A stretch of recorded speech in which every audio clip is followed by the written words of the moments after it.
ముసలి గుంటనక్క ఉంటుంది. దానికి ఏజ్ అయిపోతుంది, చేత కాదు. వేటాడడం రాదు, దానికి ఆహారం కావాలంటే అది దానికి వేటాడడానికి దానికి చేత కాదు. అప్పుడు ఏం చేస్తుందంటే అది దానికి ఒక ఫ్రెండ్ ఉంటుంది, దాని పేరు ఒక తొడేలుతో ఫ్రెండ్షిప్ చేస్తుంది.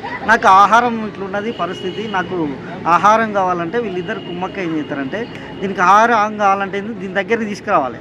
ఇది స్వతహాగా పోయి వేటాడలేదు. సో ఏం చేస్తుందంటే వీళ్ళు ఇది తొడేలు అన్ని జంతువుల దగ్గర పోతుంది అన్నట్టు. ఏదో స్టోరీలు చెప్తూ ఉంటుంది, ఇది అది చేస్తాం, ఈ అడవికి నిన్నే బాసం చేస్తాం, నువ్వే రాజు, నువ్వే మంత్రివి అన్నీ చెప్తారు. ఏ జంతువు కూడా వినదు యాక్చువల్లీ. తర్వాత ఒక బుచ్చి కుందేలు ఉంటుంది. ఆ బుచ్చి కుందేలు ఏం చేస్తారంటే ఇట్లనే చెప్తే ఓహో బాగానే ఉంది కదా, నాకే ఈ అడవిని అప్ప చెప్తారు, ఈ అడవికి నేనే రాజు అయిపోతా అని పాపం కుందేలుని గుంటనక్క తీసుకొస్తా, మన తొడేలు తీసుకొస్తుంది గుంటనక్క దగ్గర తీసుకొస్తుంది. తొడేలు కొంచెం బయటికి పోగానే ఈ గుంటనక్కే దాని చెవులు తింటుంది. బుచ్చి కుందేలు చెవులు తింటుంది.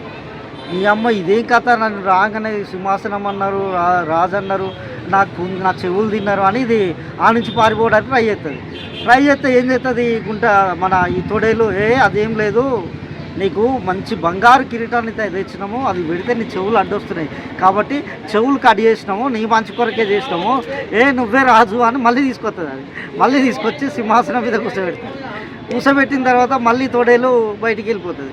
పోగానే దీన్ని తోక కట్ చేసి తోక కొరుకొని తింటుంది. అరే అమ్మ మళ్ళీ మొన్ననే చెవులు పోయినాయి, మళ్ళీ తర్వాత ఈ తోక తింటుంది, ఇది నన్ను చంపేటట్టుందని ఇది ఉరుకుతూ ఉంటుంది. ఇక అంటే పరిగెత్తుతూ ఉంటుంది బయటికి పోయి. మళ్ళీ తొడేలు మధ్యలోకి వచ్చి అదేం లేదు, నీకు ఒక రాజసింహాసనం తీసుకొచ్చినావు, నువ్వు సింహాసనం మీద కూర్చోవాలంటే నీకు ఈ తోక అడ్డం ఉంది కాబట్టి తోక కట్ చేసినాము అంటుంది. ఆ తోక కట్ చేసినామంటే మళ్ళీ ఏదో బాగానే ఉంది కదా అని వస్తుంది. వచ్చిన తర్వాత మళ్ళీ తొడేలు బయటికి పోతే దీన్ని ఫుల్గా ఆకలి అవుతుంది. ఆకలి అయితే ఏం చేస్తుంది, గుంటెనాక దాన్ని చంపేసి ఫస్ట్ మెదడు తింటుంది. మిగతా బాడీ వదిలిపెట్టి అది వచ్చిన తర్వాత అది ఇది కలిసి తిందామని ఉంటుంది. ఇది పోయిన తర్వాత వీటికి తెలుసు, ఈ గుంటెనక్కకు తొడేలుకు తెలుసు ఈ మ్యాచ్ ఫిక్సింగ్. కుందేలు కథకు అర్థమైపోయింది. ఇది వచ్చిన తర్వాత ఏమంటుంది అంటే ఈ తల తిన్నవెందుకు, మెదడు లేకుండా తిన్నవెందుకు అని అడిగితే ఏమంటుంది అంటే అది గుంటనక్క, దానికే మెదడు ఉంటే తొడేలు నేను ఉంటే నీ దగ్గరికి నా దగ్గరికి ఆ కుందేలు ఇక్కడికి ఎందుకు వచ్చేది, దానికి మెదడే లేదు అంటది. ఇక్కడ స్టోరీ ఏంటంటే ఆంధ్ర పాలిటిక్స్ అర్థమైనా. ఇప్పుడు ఆంధ్ర పాలిటిక్స్లో ఈ గుంటనక్క అంటే ఎవరు, ఈ కుందేలు అంటే ఎవరు, నెక్స్ట్ ఈ తొడేలు అంటే ఎవరు అర్థం చేసుకోవాలి. అంటే ఇక్కడ గుంటనక్క ముసలినక్క అంటే చంద్రబాబు నాయుడు.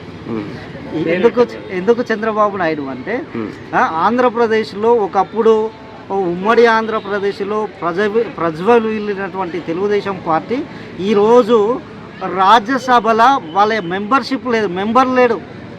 రాజ్యసభలో మెంబరే లేదు. 2026 వరకు వాళ్ళ మెంబరే ఉండడు. ఒకవేళ నెక్స్ట్ వాళ్ళ గవర్నమెంట్ వచ్చినా లేకపోతే అలాంటి దీనావస్థకు పోయింది. వాళ్ళు స్థానిక సంస్థలలో పోటీ చేయలేదు. అలాంటి పార్టీకి అంటే చచ్చిపోయిన పార్టీ అంటే ఇక లేవడం అనేది అసంభవం యాక్చువల్ అయితే. అలాంటి పార్టీని లేపడానికి చంద్రబాబు నాయుడు ఈ తొడేలు అనేటువంటి నరేంద్ర మోడీతో దోస్తానం చేసి ఈ కుందేలుని తీసుకొచ్చారు. ఈ కుందేలు క్యారెక్టర్ ఎవరంటే పవన్ కళ్యాణ్. ఈ పవన్ కళ్యాణ్ అనే క్యారెక్టరు ఇప్పుడు బలిగా 2024లో ఎందుకు కుందేలు అంటున్నామంటే 2014-2019లో ఆయన ఉన్నది బీజేపీ ప్లస్ ఈ తెలుగుదేశం కూటమిలోనే ఉన్నాడు. అలాంటి ఉన్నప్పటికీ ఆ ఆంధ్రప్రదేశ్కు ఇవ్వాల్సినటువంటి ప్రత్యేక హోదా ఇవ్వలేదు. పోలవరం ప్రాజెక్టు జాతీయ హోదా ఇచ్చి అది కంప్లీట్ చేయలేదు. రైల్వే జోన్లు ఇవ్వలేదు. అంటే యాక్ట్లో పెట్టి 2014 బైఫర్కేషన్ యాక్ట్లో ఏం పెట్టారు అంటే స్పెషల్ స్టేటస్ ఇస్తామని పెట్టారు.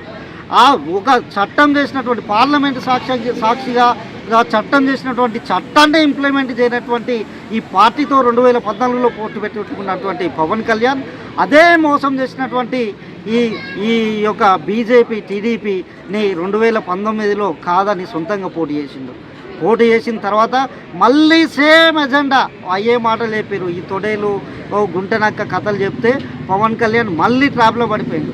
సరే ఈసారి పవన్ కళ్యాణ్ కనీసం ఒక 50 సీట్లు ఒక 60 సీట్లు ఇస్తారు అనుకుంటే అది కాదు ఇది కాదు, నువ్వు గెలవలేవు, నీకు ఇస్తే మళ్ళీ జగన్మోహన్ రెడ్డి గెలుస్తాడు, సో నువ్వు 20 సీట్లే తీసుకో 21 తీసుకో అని 21 సీట్లు ఇచ్చారు. 21 ఇచ్చి మళ్ళీ ఆవనిగడ్డ సీటు మళ్ళీ బుద్ధప్రసాద్కు మళ్ళీ తెలుగుదేశం క్యాండిడేట్కే ఇచ్చారు. అంటే పవన్ కళ్యాణ్ అనేటని డైల్యూట్ చేయడం మొదలుపెట్టారు వీళ్ళు. అంటే రాజకీయాల్లోకి పనికి రాడంటారా? పనికి రాడని చెప్పట్లేదు. అంటే వీళ్ళు ఏ విధంగా పవన్ కళ్యాణ్ని వాడుకుంటున్నారు, లేకపోతే పవన్ కళ్యాణ్ని ఇట్లా డైల్యూట్ చేస్తున్నారు అనేది ఈ కథ సారాంశం. అంటే 21 సీట్లకు పరిమితం చేసి ఈరోజు పిఠాపురంలో కంటెస్ట్ చేయాల్సిన అవసరం పవన్ కళ్యాణ్కి లేకుంటే భీమవరంలోనో గాజువాకలను పోటీ చేసి ఉంటే ఖచ్చితంగా గెలిచేవాడు. కానీ మంగళగిరిలో ఓడిపోయినటువంటి లోకేష్ని ఏం చేసిరు, మంగళగిరిలో పోటీ చేయించారు. కానీ భీమవరం గాజువాకలో ఓడిపోయినటువంటి పవన్ కళ్యాణ్ ఆ 2 నియోజకవర్గాలు కాదని నువ్వు పిఠాపురం అయితే పోతే గెలుస్తావు అని చెప్పారు. కానీ పిఠాపురంలో ఆ గెలిచే పరిస్థితులు లేవు. అంటే పవన్ కళ్యాణ్ పాపం అక్కడ కూడా కొలాప్స్ ఈ కుందేలు కథలో చెవులు కట్ చేసినట్టు, తోక కట్ చేసినట్టు, బ్రెయిన్ తిన్నట్టు ఈ విధంగా వాడుకొని 2024 తర్వాత పవన్ కళ్యాణ్ని భూస్థాపితం రాజకీయంగా భూస్థాపితం చేసే కుట్ర ఏపీ పాలిటిక్స్లో జరుగుతుంది. ఇది స్టోరీ.